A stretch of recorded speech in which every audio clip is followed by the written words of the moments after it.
Kia ora, today on Marae Investigates. I'd like to declare this seat as won by Hone Hauraki-Waikato. Mana holds te Tai Tokerau and Labour takes te Tai Tonga. We've got all the results and the winners of the Maori seats.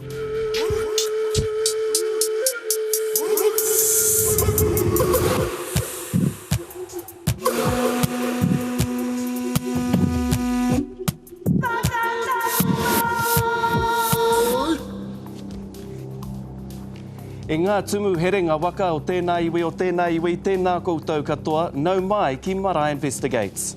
Well, there were some close calls and tight races, but when the counting finished last night, only one Maori electorate had a new MP. Irena Smith was following the drama in te Tai Tonga. The Labour Party is back, and Reno Tirikatene is the man.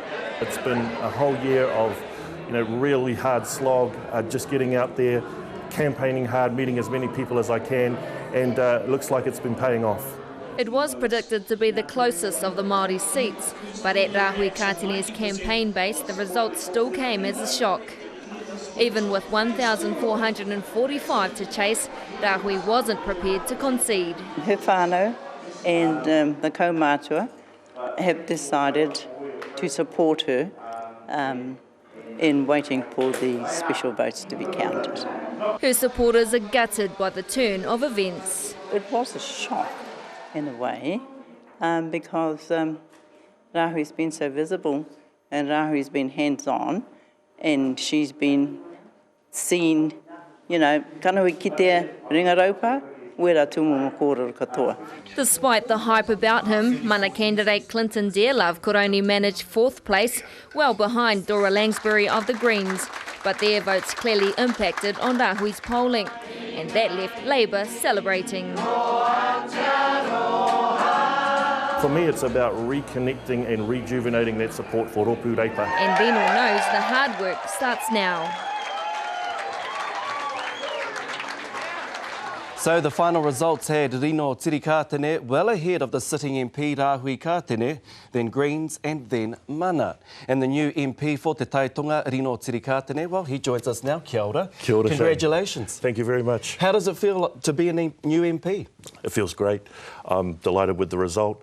It's a culmination of a lot of hard work, and I'm just looking forward to getting stuck in serving our constituents in Te Tai Tonga.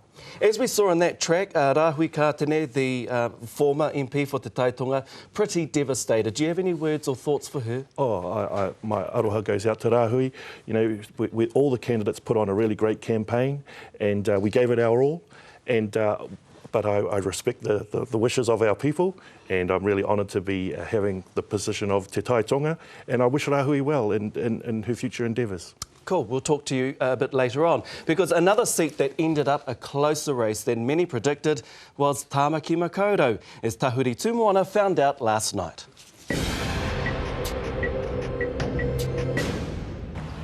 Ko te kura kaupapa Maori o Hoani Waititi Marae, te wāhi i tīmata i te hikoi apita Sharples. Koe nei te wehena o ngā tūru ma te Tai Tokerau me Tamaki Makoto. O Tamaki Makoto, te āhua nei, nā wari noi hon tō kuhu atu hoki anō ki te whare whāramata. I ka hau ki te mahi taku rohe, engari waiho kia kite. Engari kua ti au te haere ki roto i ngā rohe, ki ngā iwi, ngā kura, ngā marae, ngā whānoa Tamaki Makoto. Mō peta ko te hāpai i te whānau te mea nui, nā te rai whakakotahi atu te maria, me te hikaka anō ki te mōhio, he hana hua o tēnei pō. For me, we support the Maori Party because it's part of our identity, and we get a bit lost in urban Auckland, and these kids here want to be a part of it, so that in the future they can be kaitiaki here in Aotearoa, New Zealand. You're always on the limelight in the media, they don't see the work that you do behind the scenes. How does it make you feel when you hear your whānau or your constituents talking about you like this? Very humble. These guys turn out every Sunday for 3 months to man my tent at Manurewa Marae. Tāria te pō katahi ka pako mai ko te haruru o te mihini o te Ropu Reipa. Hari te me, tuku anau ki raro. O tira me mahara tātou eke atu I te ono, te whitu mano, te tini o te tangata I riru ia pita I tērā wā, I aenei, kainui te kikirawa. Mō tira ko te hehe roto i a mātou I roto I te roku reipa ki hoki mai tēnei tūru. We cut the majority by about 60-70%. We increased the Labour Party vote. Tamaki Makoto is now marginal.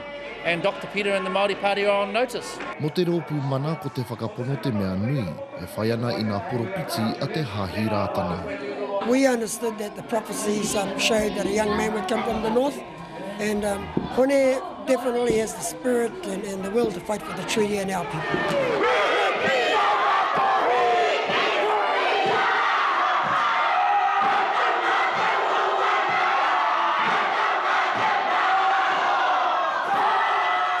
So Peter Sharples held off Shane Jones by just 746 votes, with Mana trailing a distant third. Dr Sharples, kia ora and congratulations. Kia ora, tēnā koe. Do you take the result personally? Because as we saw in that clip, you know, the gap has been closed. Yes, I do, but on the other hand, I'm really pleased to have won the seat. A win is a win. A win is a win, but also Shane's is quite a lad too. What do you put it down to? Because last night you said that the party as such has been attacked, has been punished because of your relationship with National. Is that part of the reason why you think the gap is closed here? It's part of it, but I think one of the main reasons is too that our people don't like to see us and Mana fighting. And I think that's been partly the reason for both of our parties to actually get a small party vote. And we have to look at that in the future. Good issue, and we will discuss that further.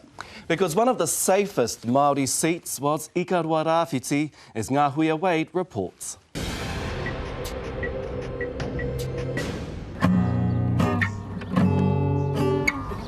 are you going to vote for Manaki? I vote for Green Party.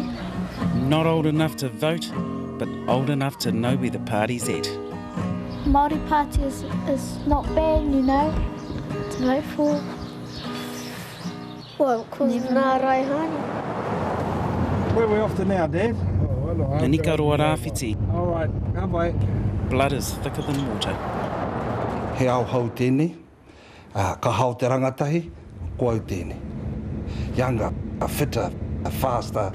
Raihania is one of two main candidates up against the might of Horomia.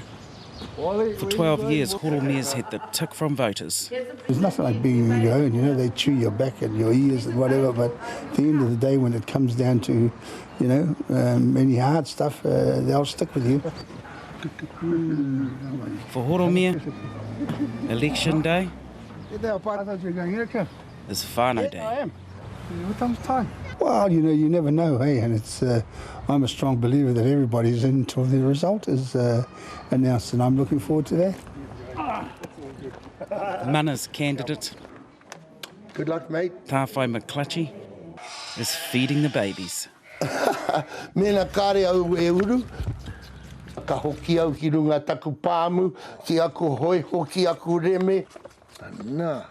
Te mea nui ana ke te mahi tonu au ngā mahi I mua I te hara mai ki te mahi I tēnei mahi.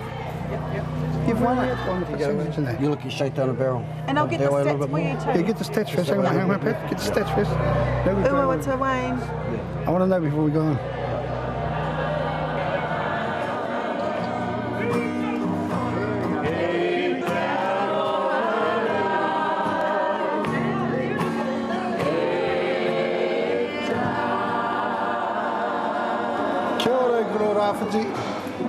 Parekura ended up with the largest election night majority of the Māori seats at close to 5,924 votes, with the Māori Party edging out Mana for second place. Parekura joins us now. Congratulations, ngā mihi. You looked a bit worried in that track. Were you ever worried about losing the seat? Oh, you always think about it until it's over, and I'm always going to be on my best behaviour at home because everybody really pulls you apart then if you don't perform. So because there was a bit of doubt whether or not you would actually contest this election. Are you happy that you've stuck around? I'm happy I've stuck around. Will you be sticking around for the next 3 years? I'll be sticking around. And we'll talk further about that too. I'm watching Willie while you're talking. Te Tai Tokerau has been a battleground for voters, but as Jody Ihaka found, there was no stopping a confident Hone Harawira. I'd like to declare this seat as won by Hone Harawira. Hone Harawira basks in the glory after announcing to his supporters that he's just won the Far North electorate. Well, ready to move on. Job to be done tomorrow. There's a war on poverty that has to be fought, and I'm up for leading the charge. It's been a hard-fought battle, but the road to victory began yesterday morning in Auckland. Just after 1 p.m, Hone arrived in Whangarei to cast his vote. How are you feeling going into vote, Hone? Oh, very relaxed. We're the only media present to record the vote, but that doesn't stop him from hugging and kissing the voters and the election staff.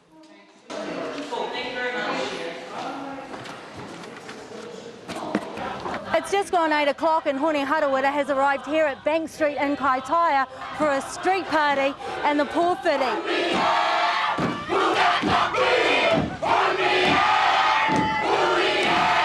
In the end, Hone Harawira couldn't wait for the concession call. I'm supposed to wait for somebody to give me a ring to concede, but I just don't have the time. Congratulations, Mrs. Harawira. How do you feel?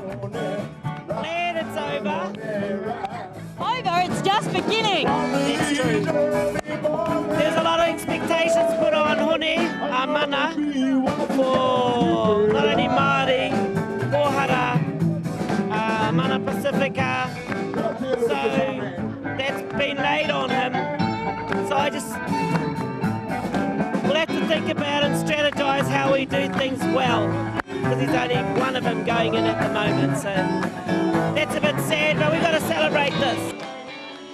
Hone Harawira was celebrating an 874 vote majority over Labour's Kelvin Davis, and well back in third was Waihoroi Shortland of the Maori Party, and Hone joins us now. How do you do it? Ngā mihi Hone.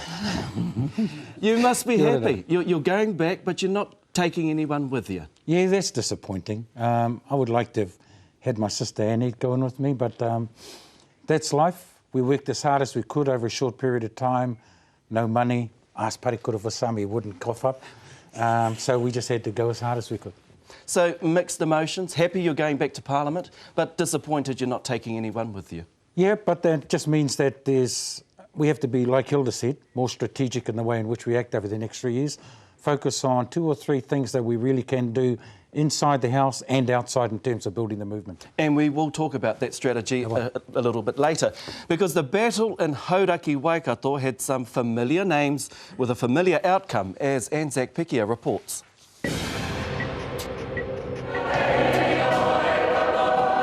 He waiata rongonui, he waiata whakanui te mema mō Hauraki-Waikato ana Maia Mahuta, kaua i Waikato, engari i Tamaki Makoto ia i te taha o tōna kaiarahi a Philgoff. Te kaumārua ngā tau ana nae tākoro ana mō Hauraki-Waikato a ka roake i naenei. Kua waia kea Angeline Greensill ki tēnei āhuatanga. Politics is you have winners and losers, and I know what it's like to lose elections. I've done that before, but the work continues. Aha koa ko tana rā whānau tēnei, kaore ia I whiwhi te taonga I wawatati ai. Koe nei hoki te wā whakamutunga e whakataetai ai e Angeline. It will be the last time, I think. Been doing this for some time, and there are young ones coming through the keen. They said, you know what we like about the campaign? It's made us want to be politicians, not next year, not in the next 3 years, but say the next maybe 6 to 9 years. I pōtia Bruce Mātaki I puke kohe I mōhio ia he moana puke te moana tō rangapu, a kua kaori ia I eke I reira tonu tōna whānau katoa hei kahupi tonga mōna. At the end of the day, when you've got your whānau around you and you've done all the work that you can, you've done what you can, now it's up to our people. Koe anō pēnei I tēnei ngiri, he morehu ana Naia Mahuta, no te parekura I manawa toki tū. So Nanaia Mahuta winning with a convincing 5,373 margin over Angeline, and Toe Bruce back in third. Nanaia's with us, congratulations. Kia ora Shane, thank you. You're no newbie to this game. How are you feeling? Oh, look, I'm absolutely rapt that Hauraki-Waikato voters have seen fit to put me in again as their representative. So I want to thank them for their trust in me, but also for their trust in what the big picture is in our electorate. And that's to give families a better go. The top 3 priorities was around creating jobs, opportunities for our kids, and most importantly, as we're going into Christmas, alleviating the pressure on low-income families because they are struggling. And they knew the big game was to have a Labour-led government. So, you know, I just really want to thank them, my campaign team, and mihi to all the other candidates of the other parties. Kia ora, kia ora. And we will talk about Labour and its priorities for the next 3 years shortly.